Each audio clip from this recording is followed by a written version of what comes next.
everyone, welcome back to my channel. ඉතින් මම අදත් ඔයාලට රීඩින් එකක් අරන් ඇවිල්ලා තිනවා. ඉතින් අද දවසේ රීඩින් එකෙන් මම බලන්නේ ඔයාලගේ රටේ යන නැත්නම් විදේශගත වෙන හීනේ සැබෑවක් වේද නැද්ද කියන එක. ඉතින් ෆයිල්ස් තුනක් තියෙනවා. ඔයාලට කැමති ෆයිල් එක සිලෙක්ට් කරන්න පුළුවන්. ටයිම් එක අවශ්‍ය නම් වීඩියෝ එක පෝස්ට් කරන්න පුළුවන්.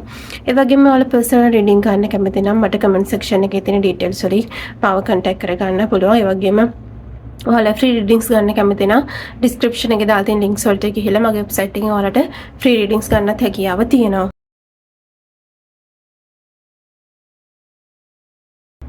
ඉතින් මම හිතනවා ඔයාලා දැන්ටමත් ඔයාලගේ ෆයිල් එක සිලෙක්ට් කරගෙන ඇති කියලා. අපි එහෙනම් අද දවසේ රීඩින් එක පටන් ගමු. Hi file number 1 අපි බලමු ආගේ විදේශගත වෙන හීනේ හැබෑවක් වෙයිද කියන එක. ඉතින් මට මේ රීඩින් එකේ හැටියට පේනවා ඔයාට අවසානයේ වගේ විදේශගත වෙන හීනේ හැබෑ කරගන්න පුළුවන්. හැබැයි ඒකට කලින් මම දකිනවා එක වතාවක් හරි ඔයාට ඔයාගේ විදේශගත වෙන හීනේ ෆේල් එකක් වෙනවා. ඒ කියන්නේ ඒක හරියන්නේ නැති වෙනවා. සමහරකට ඔයාගේ ප්ලෑන් එක සම්පූර්ණයෙන්ම වෙනස් කරන්න සිද්ධ වෙනවා. ඔයාට පසුබෑමකට ලොකු අභියෝගයකට ලක් වෙන්න සිද්ධ වෙනවා. ඒ හැම දෙයකින්ම පස්සේ තමයි ඔයාට ජයග්‍රහණය ලැබෙන්නේ. ඉතින් ඔයාගේ රට යන ගමන ඉතා පහසු දෙයක් විදිහට මම දකින්නේ ඔයාට ලොකු සමහරකට ලොස් එකක් වෙන්න පුළුවන් නැත්නම් ලොකු චේන්ජ් එකක් වෙන්න පුළුවන් ලොකු අවදානමකට පස්සේ තමයි ඔයාගේ රට යන වැඩි හරියන්නේ මම දකින්න එකපාරක් හරි ඔයා ෆේල් වෙලා සමහරකට ඔයා එක රටකින් රිජෙක්ට් වෙන්න පුළුවන් නැත්නම් එකපාරක් ඔයාගේ ඇප්ලිකේෂන් එක රිජෙක්ට් වෙන්න පුළුවන් අන්න ඒ වගේ එකපාරක් ෆේල් වෙලා අවසානයේ තමයි ඔයාට ඊළඟට ජයග්‍රහණය ලබා ගන්න පුළුවන්. ඉතින් අවසාන ප්‍රතිඵලයේ විදිහ ඔයාට විදේශගත වෙන්න හැකියාව තියෙනවා. හැබැයි ඔයාට ලොකු අභියෝගයක් ජයගත්තට පස්සේ තමයි ඒ හීනේ හැබෑ කරගන්න වෙන්නේ. ඉතින් දැන් තියෙන එනර්ජිස් අනුව මම දකිනවා ඔයාගේ විදේශගත වෙන හීනේ හැබෑ වෙයි. ඉතින් ඔයාට මේ යන ගමනේදී ලොකු බාධාවලට මුහුණ දෙන්න ඉඩ කඩක් තියෙනවා. ඉතින් ඔයා ඒ බාධාවලට සැලෙන්නේ නැතුව දිගටම ඉදිරියටම ගමන් කරන්න කියලා යුනිවර්සිටි එකෙන් ඔයාට මෙසේජ් එකක් තියෙනවා. Hi file number 2 අපි බලමු ඔයාගේ විදේශගත වෙන හීනේ හැබෑවක් වේද කියලා. ඉතින් මම දකිනවා ඔයාගේ විදේශගත වෙන හීනේ හැබෑ වෙන්න chance එකක් තියෙනවා. හැබැයි මම දකිනවා ඔයාට වැදගත් තීරණයක් ගන්න සිද්ධ වෙනවා. සමහර විට ඔයාට ඔප්ෂන් දෙකක් තියෙනවා වෙන්න පුළුවන්. රටවල් දෙකකට ඔයා වැඩි වෙලා ඉන්නවා වෙන්න පුළුවන්.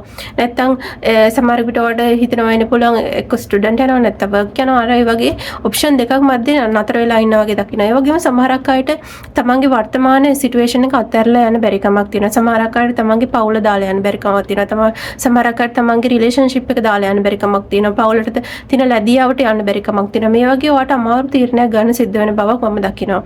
ඉතින් මම දකිනවා ඔයා තීරණය කරොත් මේක හැබෑ කරගන්න බැරි කමක් නැහැ. හැබැයි ඔයාගේ හිත හදා ගන්න එක ටිකක් අමාරුයි. මේ තීරණය ගන්න එක ටිකක් අමාරුයි කියලා මට පේනවා. ඉතින් ඔයාට වැදගත් choice එකකින් නැත්නම් තීරණයකින් පස්සේ වගේ මේ ගමන හැබෑ කරගන්න පුළුවන්. සමහරකට මුදල් ආර්ථික ප්‍රශ්න ඉන්න පුළුවන්.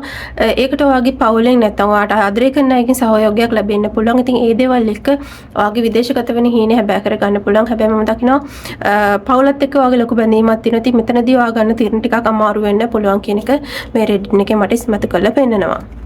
Hi file number 3 අපි බලමු ඔයාගේ විදේශගත වෙන හීනේ හැබෑවක් වෙයිද කියලා. ඉතින් මම දකිනවා ඔයාගේ විදේශගත වෙන හීනෙට ලොකු බාධාවක් තියෙනවා. ඒකට හේතුව තමයි ගොඩක් අය ඔයාව රවට්ටන්න උත්සාහ කරන බලන විශේෂයෙන්ම ඒජන්සියක් වගේ හරහා යන බලාපොරොත්තු වෙනවා. නැත්නම් කවුරු හරි අඳුරන්නේ නැති කෙනෙක් නැත්නම් ඔයාට බොරු පොරොන්දු දෙන කෙනෙක්ට අහු වෙන්න ඉඩ කඩ තියෙනවා. ඉතින් මේ වගේ දේවල් වලින් පරිස්සම් වෙන්න හැමෝම ඔයා හිතන තරම් හොඳ අයත් නෙමෙයි අවංක අයත් නෙමෙයි. ඉතින් මම දකිනවා ඔයාගේ විදේශගත වෙන එක ලොකු චැලෙන්ජ් එකක් නැත්නම් බාධාවක් වෙන්න පුළුවන්. ඔයාට රැවටීමක් සිදු වෙන නිසා. ඉතින් එතනදී ඔයා පොඩ්ඩක් පරිස්සම් වෙන්න ඕනේ. ඔයා කරන හැම වැඩක්ම හොඳ ප්ලෑන් එකක් ඇතුව කරන්න ඕනේ. විශ්වාස කරන්න එපා හැමෝම. ඉතින් ඔයාගේම ප්ලෑන් එකකට අනුව ඔයාම හොයලා බලලා මේක මේ ගමන යනවා නම් ගොඩක් වැදගත් කියන එක මම දකිනවා. ඉතින් මේ රැවටීම නිසා නැත්නම් මේ බිට්‍රයල් එක නිසා ඔයාගේ විදේශ ගමන සමහරකට වැළකෙන්න පුළුවන්. සමහරක් අයට ගොඩක් කල් යන්න පුළුවන්. ඉතින් මම මෙතනදී ඒක කවදාවත් සිද්ධ වෙන්නේ නැහැ කියලා කියන්නේ නැහැ. හැබැයි ඔයාට ගොඩක් දුරට රැවටීමකට නැත්නම් පාඩුවකට ලක් වෙන්න සිද්ධ වෙන්න පුළුවන්. ඉතින් ඔයා විශ්වාස කරන අයව පොඩ්ඩක් පරිස්සමෙන් විශ්වාස කරන්න කියන මැසේජ් එක තමයි යුනිවර්සිටි එකෙන් ඔයාලට මේ වෙලාවේ දෙන්නේ. ඉතින් අද දවසේ රීඩින් එකේ මට මේ වගේ මැසේජ් එකක් තමයි තියෙන්නේ. ඉතින් මම හිතනවා මේ රීඩින් එක ඔයාලට හෙල්ප්ෆුල් වෙන්න ඇති කියලා. එහෙනම් ඔයාලා ඉදිරියට මේ වගේ රීඩින්ග්ස් බලන්න කැමති නම් මාව ෆලෝ කරලා තියාගන්න.